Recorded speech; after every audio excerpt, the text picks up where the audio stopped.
Good evening, ladies, and a great big welcome. Happy International Women's Day. I'm so delighted to be celebrating today with you. Today is about celebrating us and all we can be. And this year's theme is Choose to Challenge. And tonight we're going to be delving into that topic, and we're going to be looking at the sorts of things that we still need to be challenging in this day and age. Allow me to introduce our guest tonight. First of all, we have Toko Owino-Obare, and her job title is EPMA Project Manager at Gloucestershire Hospital NHS Trust. Wow, what a mouthful. So I got that out of the way. We're going to delve into what that means a bit later, but allow me to introduce her to you as one of my good friends, a wife, a mother, a career woman, a businesswoman, a reverend at her local church, a community leader. She's an absolutely incredible and inspiring woman, but also deeply generous and kind, balanced with ambitious and committed and wanting to use her voice to make a difference across the globe. Then we have Denise Roberts, another absolutely phenomenal woman. And her job title is Editor and Strategist to SEOs and Senior Leaders. And she runs a business called the Editor's Chair. She's also my editor, and she really helps me get the best out of myself in my books. She has a phenomenal job. She's also a mother. She's also a church leader, a community leader, a businesswoman, you name it, this woman does it. But she's such a gentle, kind person. You can't help but love being with her and talking to her. And she's so deep and she's so wise. And I absolutely never get enough time with Denise. Then we have Laura. I'm going to introduce you to these ladies in a second. Laura is the creative director at Women's Business Club. And she does all things creative, social media marketing. She takes care of everything under our creative umbrella. She's been with the company since it started over 8 years ago now, and she's truly gifted. She's a photographer, a singer. She does amazing things with her creativity. And she's also a wife and a mummy of 2 little children, a community leader, a church leader. She's, again, a phenomenal woman that has a lot going on, but she's learned how to juggle and balance it all out. And me, hi, my name is Angela de Souza, and I'm your host for this evening. And my role is CEO and founder of Women's Business Club. I set Women's Business Club up because I was deeply passionate about helping women to do business in a way that was authentic, in a way that they are able to express who they are, dress exactly how they felt comfortable, just be women, but still taken seriously in the business world. And I wanted to create something where I could feel like myself, where I could feel comfortable being me. And so Women's Business Club was born from that place. And it has grown into now what is a global brand. And it's fitting that we are celebrating International Women's Day together, because this is the heartbeat of Women's Business Club, and this is the heartbeat of International Women's Day, that women realize their full potential and they unleash who they are. So without further ado, let me introduce you to the ladies.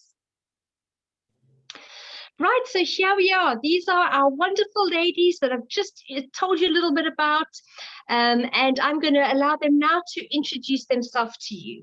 So we have, as I mentioned first, we have Toko. Tell us a little bit, Toko, about your job, what you do, and a little bit about your topic. Hi, so my name is Toko, as Angela said, and I am a project manager for the NHS. I also run a church together with my husband. And on the side, I have a couple of businesses, one being in supported living, and I do a little bit of life coaching. And my topic is I choose to challenge inequality in the workplace. Fantastic, thank you. And also, you forgot to mention that you're a wife and you're a mom and you're a crazy lady that does so much and still makes time to do this talk. So thank you so much for joining us tonight. Thank you. And Denise, tell us a bit about yourself. Hi, my name is Denise Roberts, and I'm a mum, and I also am a lead minister in a church, a local church to where I live, and I run a business called the Editor's Chair, which helps people to write books, really coaching them along the journey to writing books, editing books, publishing those books and helping them to get the books out into the world. So that's what I do. Fantastic. And your Choose to Challenge topic? My Choose to Challenge topic is I choose to challenge the fear of being seen and heard. Oh, that's a good one. Thank you. And Laura? Yes, I'm Laura. I am the creative director of Women's Business Club. So I work with the lovely Angela and take care of all of the creative elements of the business, all the visuals, all the prettiness, as is commonly referred to. That's my job. Today, my topic is I'm going to choose to challenge the stigma of motherhood. So I'm really excited to hear that we're all mothers tonight, and so I'm really excited for some great conversation on that topic. I'm really looking forward to this conversation. So I have already introduced myself. I'm not going to bore you with all those details again, but my topic that I choose to challenge is unrealistic expectations on womanhood. And so I'll kickstart us with what I mean by that. What I mean by unrealistic expectations on womanhood is that there is this almost pressure for us to do it all. There was a time, 1950s housewives, all you had to do, not all, sorry, definitely not all. What you did though, was you took care of your home and your children, and, you made sure dinner was at the table ready for your husband to come home from work, and it was a wonderful time. And I find that I was a housewife in that way once. It was very special. And then I got a career and decided I wanted to work. And so I started working, earning a living, but I still had to do all the other stuff that I would deem a full-time job. I still had to, make sure dinner was ready on time, sort the kids out, etc., etc. You know how it is. And over the years, I've discovered that this has happened to many women. We have kind of taken on more and more, but we've not given up anything to make room for the other things. And now we find ourselves in a position where we're doing everything all of the time. And I don't have any statistics, but I hear of so many women burnt out or depressed or struggling, not coping, because of the pressure, the unrealistic expectations. Because you're a woman, there are certain things that you do. They are assumed. And I really want to challenge that, because life isn't what it used to be. We are now living in modern times. And I'll tell you a funny story, but when my husband and I were in our first or second year of marriage, right at the beginning of our marriage, I asked him the question, and I said, would you like me to stay home, look after the children in the house so that you don't have to worry about all of that? And you just go to work and we'll share the roles in that way? Or would you like me to contribute to the family budget and work? And he barely batted an eyelid, and he said both. To which I laughed and I said, sorry, you'll need two wives for that then. Because I was already choosing to challenge without realizing it at that point, that that's not realistic. I've been a full-time housewife, and it is a full-time job. It's not just stay at home. There's a lot of work, and I've had a career, and I know how demanding that is, and merging the two together. And I know we're all doing it. All of us here tonight are doing it. But I think what I found in choosing to challenge that throughout my marriage is that we've reached a beautiful place 17 years later, where we haven't put ourselves in boxes. We haven't said, okay, you do this because you're a woman and you do that because you're a man. We have we've become more of a team. We've become more of, this is what we want to do with our life. How do we get it done? And that it's very freeing in a way, because now we no longer even have these little boxes for him and I. It's like, you know what, who's taking the kids to the doctor today? You know, our son's diabetic, there's a lot of hospital appointments. Or who's going to cook the dinner tonight? Or, you know, things like that. It's not like we no longer have the situation where I have to do the work of two women and my husband does the work of one man. I think we've reached a beautiful place. But if I hadn't chosen to challenge that unrealistic expectation from the beginning of my marriage, then I think I would be completely wiped out by now. I was wiped out, but for different reasons. Those were self-imposed. And so I want to encourage women out there, and I want to help other women to realize that, you know, you shouldn't, I don't want to say you don't have to, because some of us want to do it all, but you don't have to feel like you have to do the role of two women in one lifetime. It's not realistic. It's unrealistic expectations. But there is a way to find a balance. You can achieve a balance. You can have a bit of, you know, I like cleaning. I like my, you know, cooking and doing things at home. I find it very relaxing when I'm doing it because I have time to do it. So some people might say, oh, I hate cleaning. Great, outsource it, get a cleaner. But it's about finding a way to have an amazing life as a woman within realistic expectations. So that's a little bit about what I wanted to talk about and challenge, you know, in depth. But I know it can be done, because I feel like I've achieved a wonderful balance with my husband, and he doesn't have unrealistic expectations on me as a woman. It's taken many years, but we've got there, and we're continually building on that. But I want to continue to challenge it, because I know many couples out there haven't even begun the journey of finding that balance. Does it make sense?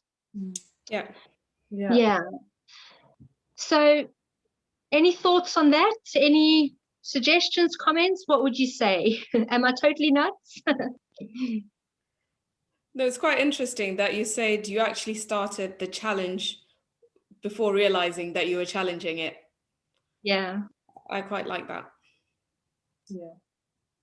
No, I think yeah, I was just going to say that, you know, I also think that it's definitely one that many women can identify with, you know, and, you know, we all have to go on that journey to finding that, you know, kind of challenging it, I guess, challenging it for ourselves, you know, but there is a lot of expectation that's placed on us as women, and it can lead to burnout. It's totally unfair. I mean, I've been there myself, so I know just how that can feel.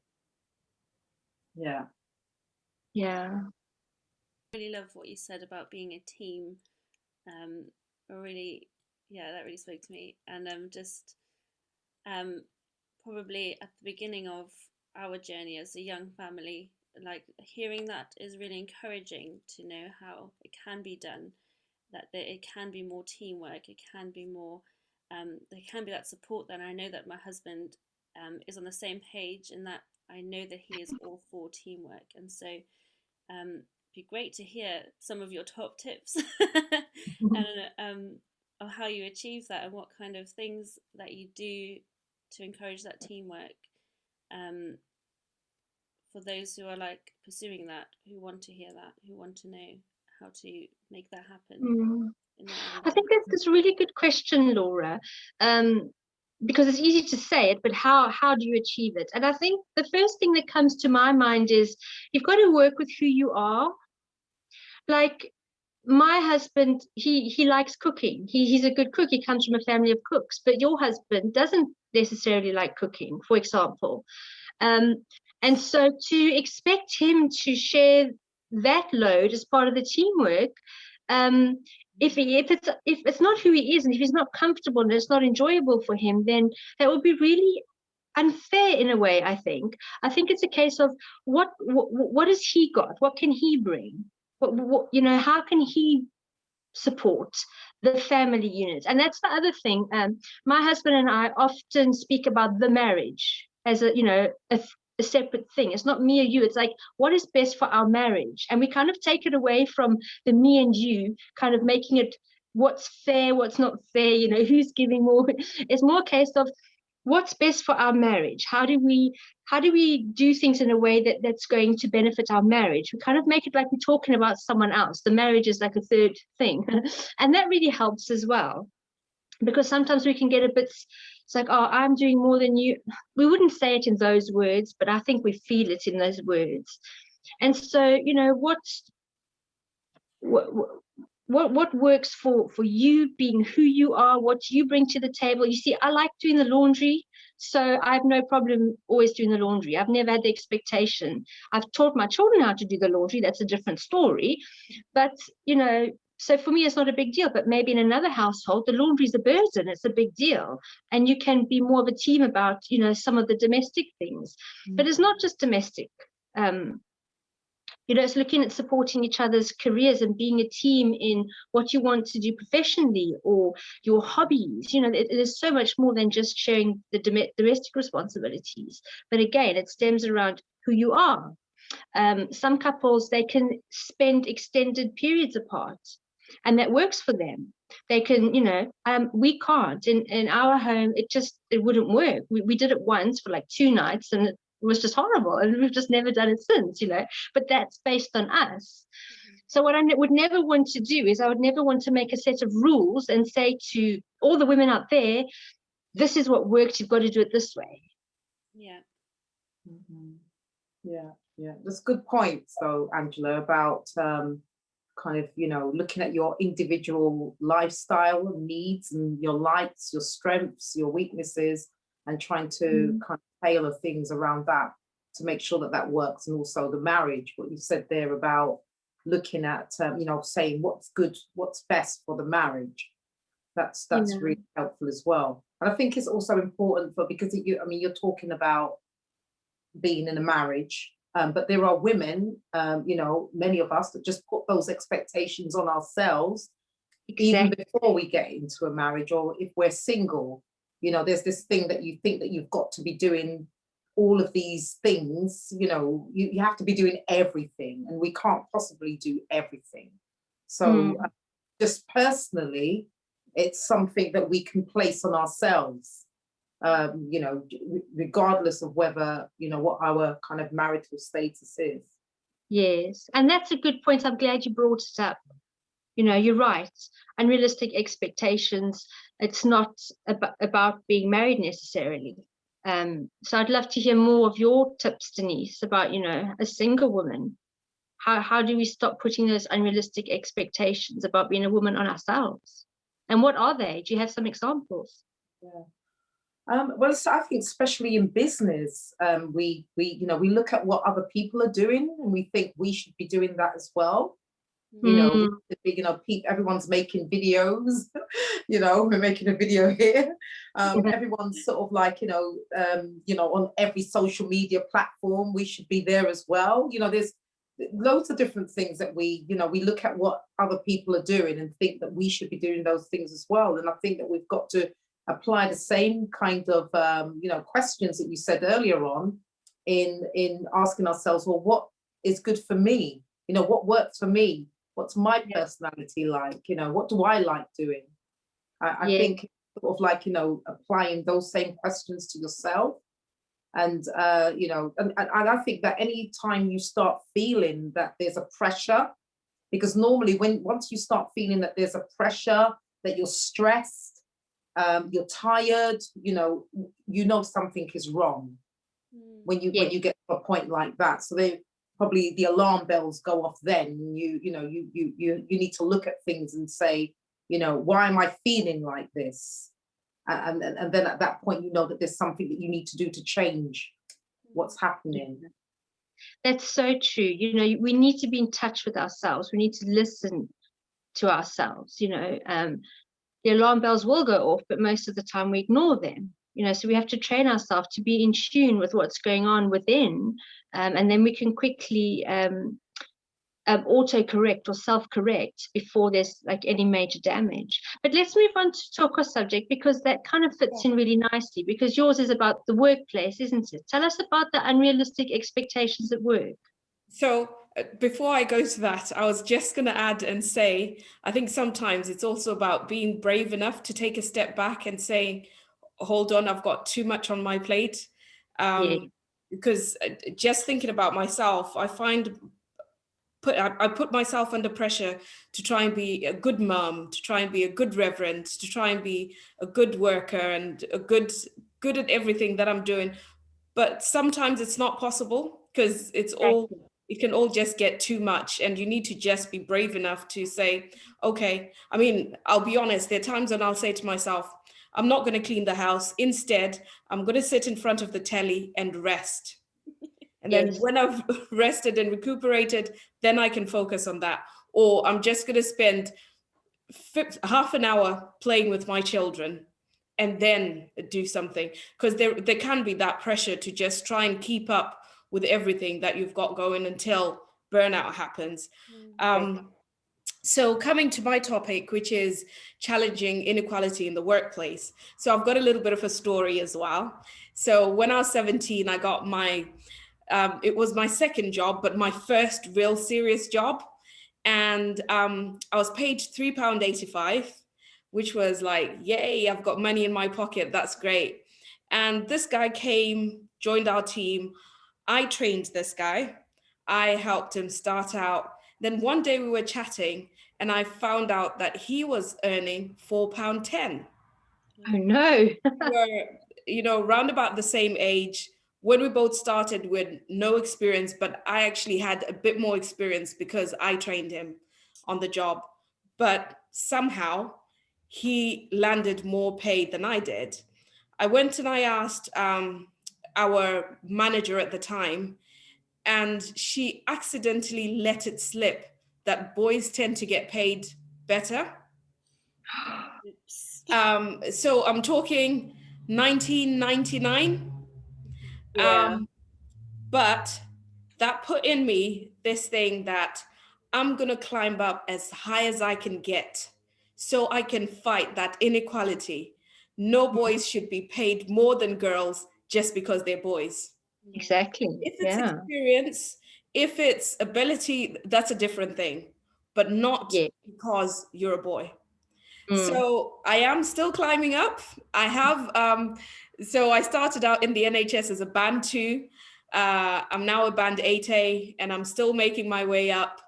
And thankfully, I'm now in a position where I can actually address those issues. I'm in a position where I can challenge those issues for other people. Fortunately, the organization that I work for now, we don't really face those kind of issues, but a couple of organizations before this one, I remember being in a meeting with one of our directors who, if a point came from a woman, he would almost disregard it or pay no attention to it. I would actually get some of my junior staff to raise the same point. As long as they were male, he would listen to them, Oh which is no. really sad in this day and age that you're still facing Mm. these kind of inequalities. I mean, it's unbelievable, Mm. but it is there. Mm. So yes, that's my challenge. That's fantastic. And I love that you are building your career with such a strong purpose. You're building your career because you want to make a difference, because you want to challenge those inequalities. And so, we're rooting for you. We want you to succeed because it's so important that you succeed, Thank you. that you get yourself to that place where you can then make such a difference. And I believe you already have made a huge difference, but keep going. I am. Thank you. Yeah. Any questions for Toko or comments? Oh, I completely agree with Angela that it's brilliant to see that this kind of like a righteous indignation, that's what catapulted you into this career. Well, catapulted you into wanting to get as far as you could in your career, to be able to challenge that, because it is totally unfair that boys should be paid more than girls. But thank goodness you found out. Yeah. Thank goodness that you found that out. Otherwise, you would have been none the wiser and perhaps not be the person, the woman that you are today, driven to make a change. That's so So true. yeah. I think that segues beautifully into your topic, Denise, doesn't it? It does. Yeah, it does. Like just this whole thing about really my topic is choosing to challenge the fear that stops people from being seen and heard, or wanting to be seen and heard. And it's not so much about other people stopping you and stopping women from being seen and heard. It's more about what we do to stop ourselves from being seen and heard. And it's really crazy, really, in a sense that we may want to build something, we're, women in business, you may want to build something, you want to get somewhere, and yet still you're doing little things behind the scenes subconsciously to stop yourself. It's not really, it's not always obvious to you, but when you peel back the surface of things, then you do realize that some of the little things that you do, like you're not really turning up in the way that you should. And now the work that I do is helping people to write, to express their voices, to find their voices on the page. And I found that lots of people struggle in that area, because the process of writing a book is, it strips a lot of things off of you. It exposes you. People feel vulnerable. They feel uncomfortable. There's loads of things that come up from their past. Perhaps they had a teacher or a parent that didn't really think very much of their writing or their kind of literacy skills, and that's still playing there in the back of their minds, So that's the reason why I really want to, why I work in the area that I do, and it's such a great satisfaction when you work with someone who thought that they couldn't write, and you take them along that process, that journey, and they eventually produce that book. So it's the whole kind of journey of expressing your voice on the page can make people feel really uncomfortable. And then once they've done that, getting it out there, just showing up on social media, being seen on social media, putting posts out on social media can make people feel afraid. And I think women suffer from this much more than men do. Men tend to feel like, they're in a meeting and they just talk up and, they speak up, but women tend to be more reflective and, they kind of like hold back more. Girls should be seen and not heard, sort of thing. You grow up with that kind of perception, and it can be quite scary as you're trying to build a business, and whether it's being seen on social media or putting your voice on a page and sharing that with people, lots of women hold back, and so that's why I'm quite passionate about that. I've experienced that myself. I think that I'm still on that journey. There are some days when I don't want to put things out. I'm just not feeling brilliantly confident that day, and I want to hide, and I don't want to put things out. But because I know that it is a fear, and fear is what false evidence appearing real, that it's not real, it's just a fear, and it's not going to help me. If I give into it, I'm not going to get where I want to get. So because I'm aware that it's just a fear, I just, it's almost like Susan Jeffers that said, feel the fear and do it anyway, so I just keep on going, keep on pushing and putting my stuff out there, and not allow that to hold me back. And so I want to challenge women out there, women listening to this today, really not to allow the fear to stop them from being seen and heard. We need to hear your voices. We need to hear your voices. Everyone's got a voice, and we need to hear that. Oh, that's so lovely.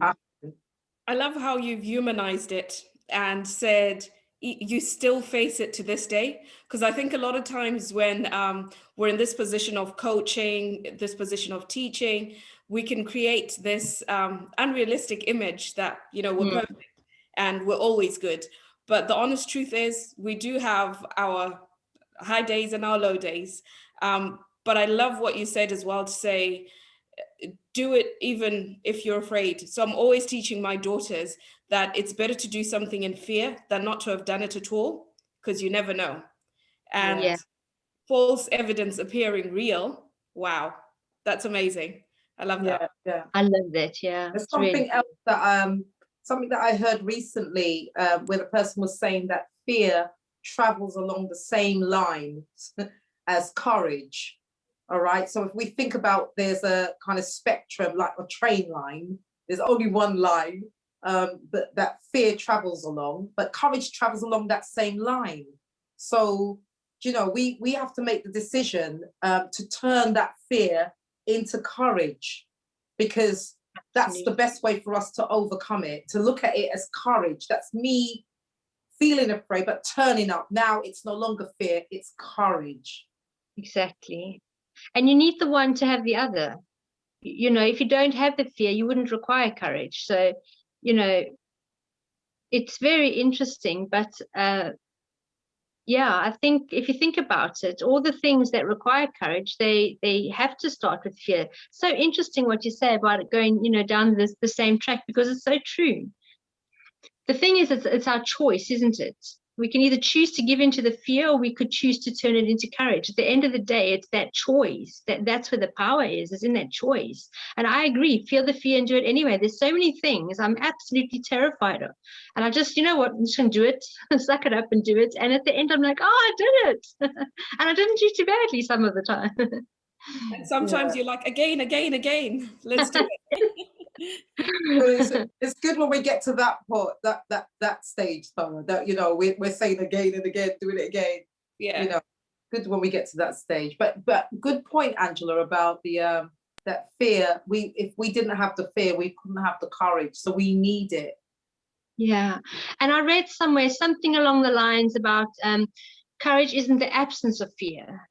You know, so it just again reiterates the same point. Courage, if you have courage, doesn't mean you never felt fear. Courage isn't the absence of fear.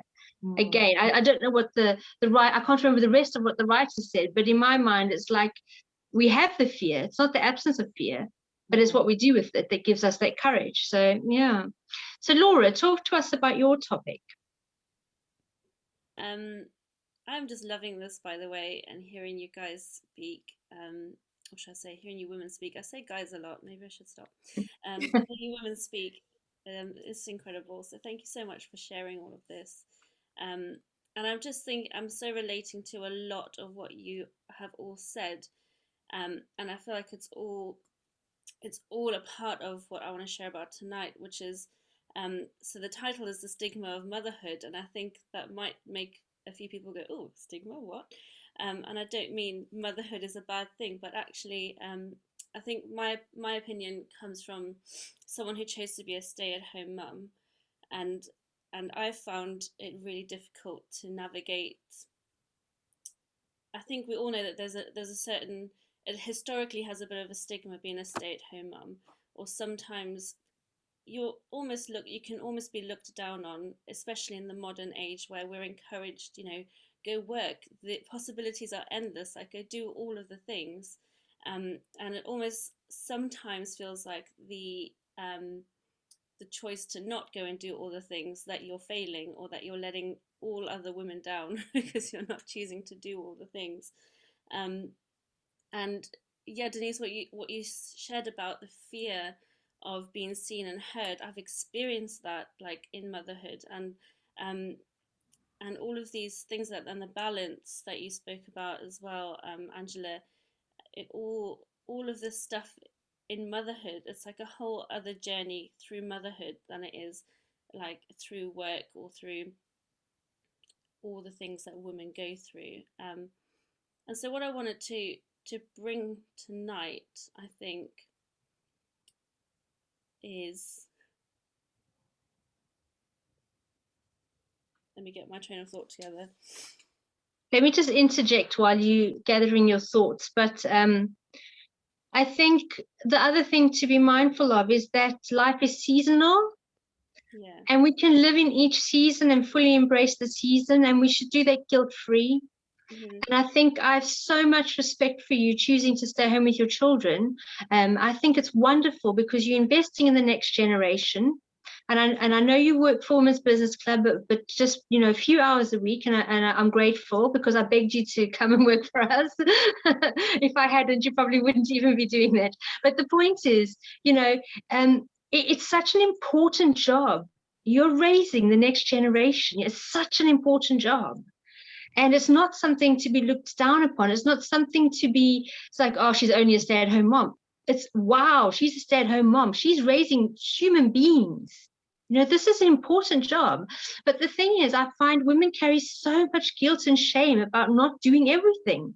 And it's very hard not to do everything. You feel like you have to. And, you know, it takes a lot of courage to say, okay, I'm going to spend the season staying home with my children. And it's a season. That's the point I wanted to make. You know, if this is the season, embrace the season, because that's not going to be your life forever. One day, those precious children are going to leave home, and then you might want to do something else. You know, and who knows, you might want to work more when they go to school. You might want to work more only when they leave home. Who knows? It doesn't matter. It's your life. It's their life. And it's your choices, and that you're going to have to live with your choices. And I just think it's really sad that we take so much guilt and shame for our decisions, and we always have to make excuses, almost like I'm a stay-at-home mom, and then you start making excuses why. Or I'm not saying you do this, Laura, but I'm just saying women in general. Or you know, you don't need as much money as you think you do. We all don't need as much money as we think we do. And so we can be looked down upon it. Oh, they're struggling financially. They don't have the latest whatever, the latest gizmos or whatever. Actually, no, they're extremely happy because they've chosen this. And actually, they don't need that money. They're happy without it. And I'm trying to be very general here. I'm not saying that this is your life, but I think, you know, these are the things that we need to consider when we in a season. It may be motherhood in your case, but in other cases, whatever season we're in, you know, maybe we're in a career smashing season and a few other things are falling by the wayside. Well, that's your choice, and it's seasonal. This is the season for that. I'm not sure if that's helpful or not, but that's what popped into my head. Yeah, no, so good. And yeah, there's so much in there. I think I really struggled coming into this tonight, actually, full honesty.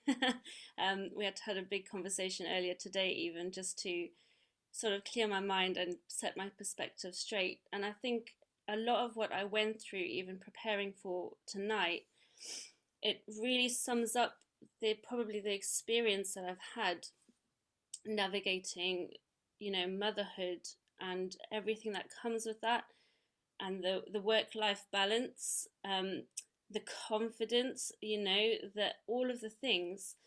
And I really struggled because I thought, I don't have anything to say tonight. Like, I don't have anything to bring. All I do is look after children. Like, what do I have to bring to women? Who wants to listen to me? And it's that fear of being heard, isn't it? And so I'm almost glad I went through the struggle today, even though today was really hard. Which is But in that struggle, I think I've started to connect more with what it is I have to bring, or what it is that we can talk about tonight, and what it is that I've actually gone through. And that is basically it's just I want to hear your guys' opinions more than I want to speak, if that makes sense. I want to hear what you guys have gone through, because I think it's not, in my experience, talked about a lot, that journey of navigating motherhood in an honest way. I know there's lots of funny social media accounts out there, you know, that joke about motherhood in a positive, funny way, and but there's not a lot of honest discussion about it. And what I have found is, when I had my children, I've always wanted to be a mum. It excites me. Raising little people is just incredible, and I love it. And so for me, I was in a really amazing situation where I was able to be a stay-at-home mum. I was able to stop working, and my husband supported supports still our family through working, which has been amazing. And so that was really great. But I noticed this pressure, and it's another thing that's come up tonight, is pressure and expectation of, when's your maternity leave up? well, when you're going back to work, and that's a question that I was asked a lot of, when you're going back to work. And honestly, before I took my maternity leave, I was running my own business anyway. So I was still working. I was still like trying to navigate, how does this work? Running my own business, being pregnant, being in labor, having a tiny newborn. And so I never went on maternity leave officially. It just got to a point for me, I think, where I thought I can't do this anymore because I'm stressed. I'm not enjoying having this baby. I'm not enjoying the experience because I'm trying to make this business work. So I just shut down the business, that was my sort of like switching off from work. That's when I chose to walk away from work and into like this journey of being stay-at-home mum. And it was great that I was able to do that. I know not everybody has like the opportunity to do that. Some women have to work.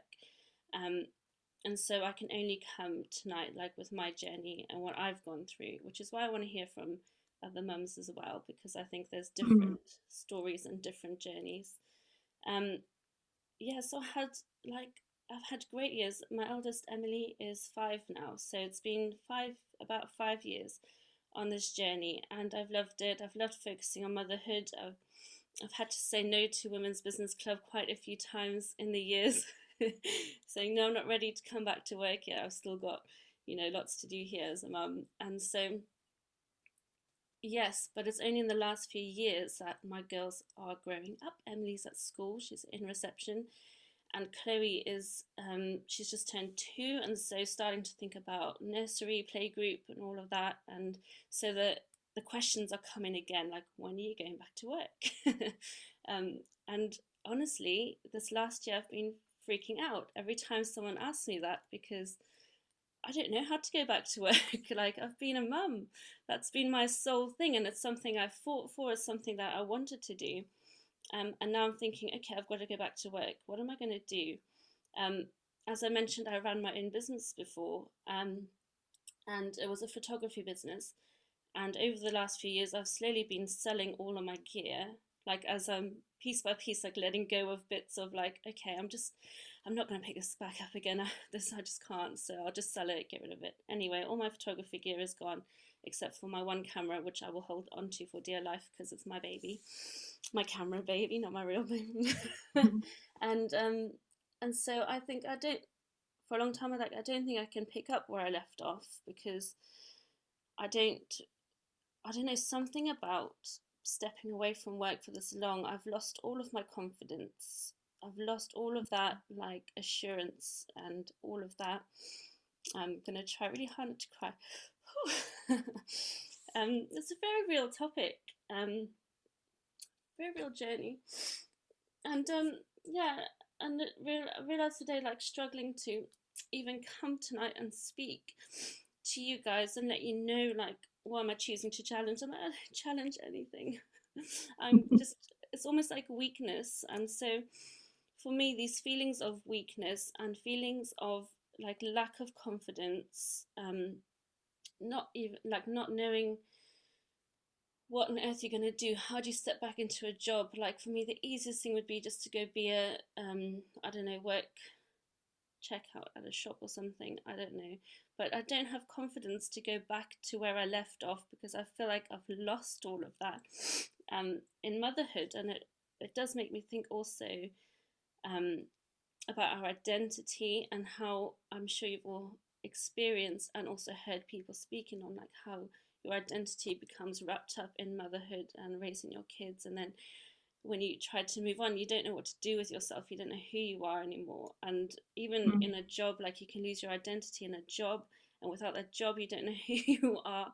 And so I think something I love to talk with you guys is about identity as well as women. How do we stand firm in our identity and who we are, and find our confidence again when we want to move forward, when we want to, go into that next season, as you said, Angela. And yes, and also just, we need to talk about this more as women. We need to support each other more as women. We need to, I love the empowerment. I love the you can do anything, let's do it, and the encouragement. But actually, can we just talk about the fact that I don't know how to do that anymore? Like, Yeah. I don't know where I am. And so for me to, I would just love to see the topic of choose to challenge. It's almost like I felt like challenge was a really strong word, and so that, I think that intimidated me a little bit. But actually, let's look out for our mothers. Let's honor our mothers. Let's like encourage them, support them, empower them. I know I love working for Women's Business Club, and especially in the role I am, we can, as a company for women, you know, how can we be encouraging mums and walking with them on their journeys, and helping them through, not pressuring them to work, not pressuring them to own a business, but actually just navigate motherhood for a while, and then we're here for you when you want to pick up your business. We're here for you. And you know, how can companies create roles and flexibility for mums to be able to come back to work? Because, you know, coming back to work, It's imagine scary. like just suddenly going into a full-time job, like bye bye babies. I'm working now. And Toko, I can see you probably have a lot to say about this, so I will stop talking very soon so that you can talk. And you know, I'm sure that there is stuff that we can do to help mothers more, you know, to get the fullness out of mums, out of women who have chosen to raise babies for a while and want to come back to work, you know. And so, yeah, that's why I want to challenge and encourage and create conversation and opportunity. And I think tonight is probably my first step. I think you're representing a huge group of people. A huge percentage of women are probably going to be teary-eyed listening to your speak, Laura, because this is a very difficult thing, and this is something that men just don't have to face. They take paternity leave, but it's just different. And so thank you for being so vulnerable and honest. And I'm going to let Toko speak now, because I know that she has so much wisdom in this area. But honestly, thank you for bringing it up. And let's make sure that we continue to choose to challenge this, as you know, when we leave this conversation, because we do need to help people, mums, get their confidence and get back to work and not feel like they're second rate because they've had the season with their children. It should be a beautiful time with your children and a beautiful time going back to work. So Toko, tell us what you want to say. I can see you've got something to say. I love how you said I've got wisdom around this. What I was actually going to say is I'm actually going through this myself, and I'll explain how. So my plan was always to spend a lot of time with my baby. So I've got a young baby who is going to be 9 months on Monday, the 1st of March. And I always said if I had a third child, I was going to spend as much time with him before I have to go back to work. But when my baby was 2 months old, I got contacted by someone. I got headhunted for this role. And I went through the huge dilemma of, do I let this amazing opportunity pass me by, or do I go back to work? I couldn't really afford to be on leave either, because my previous company wasn't paying me maternity leave. So I couldn't really afford to live off what we were getting. So I decided to go back to work. And now the challenge I face is I feel guilty. I feel guilty about going back to work. I feel guilty about being away from my son. I feel guilty about being away from my daughters as well. I know my daughters are a little older, being 13 and 11, but my son, who's 8 months, needs me more, and I need him. I want to have those cuddles. I want to spend time with him. And so listening to you, I totally relate. And my goal, what I'm working towards, is that in 5 years' time, I'm going to be a stay-at-home mom. I want to take him to school. I want to pick him up from school. My goal is that by the time he's going to reception, I'm making money in my sleep so I can afford to actually look after him and not feel guilty or feel like I need to raise money and not worry about money, basically. So I totally get what you mean. And having said that, so having taken time off on maternity leave, the company that hired me, my boss is a lady, which is amazing. I was very lucky enough, and she's got young children. So she totally gets me. She totally understands. So instead of them getting me to start when my baby was still very little, they agreed for me to start when he was about 7 months old, which was better than me starting when he was 3 months old. Yeah. And just yesterday, I was having a chat with her and saying to her, I feel guilty about leaving my son. I feel guilty that I'm not spending that much time. And she said, look, we've got flexible working. How can we help? How can we make the organization, work for you? When I just started, I was struggling with confidence, because I think any woman who stepped away from the workplace I think any person who stepped away from the workplace can struggle with confidence a little bit. So to start with, I was struggling with confidence. I wasn't speaking up. I wasn't being heard. I didn't want to be, because I didn't think I had anything that was worth being heard. And once again, I spoke with my manager, and she was very practical in how she supported me. She was very practical. She actually would almost put me on the spot, ask me questions, so I had to answer. So I totally get the whole confidence thing. It's all about, like what Denise said, it's doing something in fear. It's choosing to do it even when you're afraid. It's choosing to just do it anyway. And you'll find with time, you'll get into the right rhythm with time. And in terms of identity, I mean, celebrate your identity, celebrate being a mom. There's nothing shameful about being a stay-at-home mom.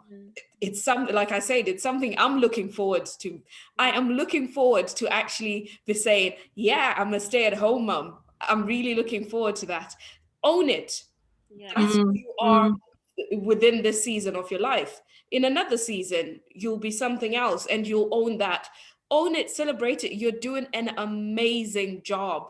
You are raising 2 human beings. And that is an amazing thing. I applaud you. You're amazing.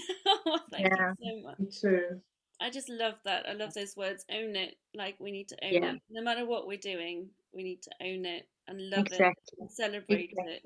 And as women, we can be doing that for each other as well. Like, I feel so loved and encouraged and supported by you right now. And so imagine if we're doing that for everyone around us. Like, within business, since we're talking to Women's Business Club right now, within like everything we're doing.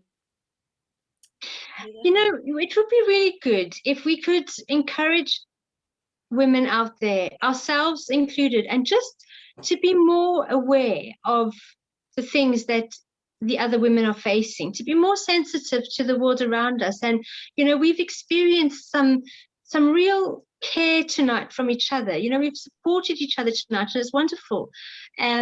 We can do that for others in various settings, and we can help others realize that every woman's going through something.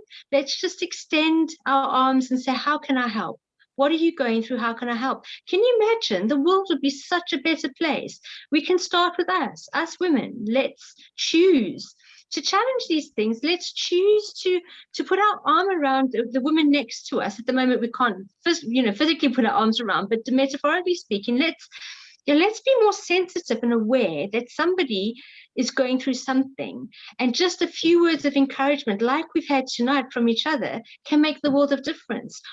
Aren't we going to leave tonight feeling a bit better about ourselves, feeling a bit better about what we're doing with our life, but also feeling a bit more with our eyes are more open to the fact that we see each other at work, or we see each other in whatever setting, and we all have these facades. We all have these "I'm okay, life is okay" facades. And yet we've all got stuff going on. And wouldn't it be wonderful? In fact, I'm going to change my choose to challenge. I choose to challenge the facades. Let's get past the facades. Let's really get down to this point where we're bringing out the best in each other, where being a woman is something to be proud of, whatever season we're in, whatever we're doing with our womanhood, whatever we're facing. And being a woman is being a part of a sisterhood. We need to be there for each other. We need to help each other, bring out the best in each other. And then we can become all we can be. We can become these amazing women, whatever that means. Laura, if you choose to be a stay-at-home mom for the rest of your life, who says you have to go to work? I can see you questioning, and I can see you conflicted by the question, yet I'm wondering if it's something that you even want to do. Who says? You know, everybody's asking you, when you're going back to work. Well, do you want to go back to work, Laura? Do you see what I mean? You don't have to answer this publicly, but the point is, do you see what I mean? I'm actually thinking after this, I'm going to have your picture on my vision board. You're what I'm working towards. So it's all about, you know, so one of the things I like to do, that I try to do, is to be my sister's cheerleader. So right now I'm cheerleading you. So when I'm saying sister, I don't mean my actual sister. I mean, yes, yeah. Women folk. Yeah, it's being each other's cheerleaders. We're not in competition. You know, let's support one another, lift each other up, as Angela's saying. So tonight, Laura, I'm your cheerleader and you're on my vision board. I'm working towards being you. Oh, that's so lovely. I love that. It's gonna make me cry again. Oh. Oh, that's so beautiful. So let's close with one piece of advice based on your topic for tonight. Let's just leave women with one piece of advice. We'll start with Toko, then we'll go to Denise, and then Laura, and then we'll end with me. So my piece of advice is be who you are and celebrate who you are, own who you are, and don't compromise who you are. That's what I was going to say. I should have gone first. Denise? My piece of advice is to embrace the fear, because it's what will take you to the courage. Wow. Amazing. Love it. Laura? My advice, okay, you guys have taken all the good stuff, but I know there's more. Let's celebrate each other, let's empower one another, let's lift one another up, and you know, be cheerleaders for each other. Yes, I love that. Really I love that. And I think my piece of advice is figure out what's right for you. You don't have to do everything, be everything all the time because you think that's what you should do or because that's what everyone else is doing. Just figure out what's right for you and unashamedly build your life around that. I think that's really important. So good. So ladies, I've absolutely loved spending this evening with you, and I'm very excited to just share this with the world and just, you know, just encourage women out there. Thank you so much for being honest and vulnerable and just sharing your stories and your views. I'm so grateful, and I know many others will be grateful. So happy International Women's Day. Woo! Yay! Yeah, happy International Women's Day, everyone. Happy International Women's Day. Happy International Women's Day. And we have to raise our hands and say, I choose to challenge, because that's this year's slogan. I choose to challenge. So we're all going to stand up and choose to challenge. Good night. It was lovely to see you all. Likewise. You take care. Bye, everyone. Hi, my name is Angela De Souza. Oh, hold on. Guys, what's my topic? Unrealistic expectations. Yeah, unrealistic expectations. That's it. Okay. Hi, my name is Angela De Souza, and this year I choose to challenge the unrealistic expectations of womanhood. Please join me for International Women's Day on the 8th of March, where I'll be having a lovely fireside chat with 3 other inspirational women.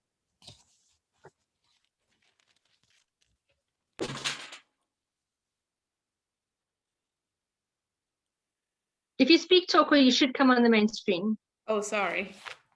Hi, my name's Toko, and my topic this year is I choose to challenge inequality in the workplace. Please join me on the 8th of March when I have a chat with 3 other women. Denise, if you speak, you should come on main screen now. Hi, my name is Denise Roberts, and this year I choose to challenge the fear of being seen and heard. Join me on the 8th of March as I join 3 other women for a fireside chat for International Women's Day. Laura? Dory, if you speak, you'll come on the screen. Okay. Do I have to speak first and then say it? Okay.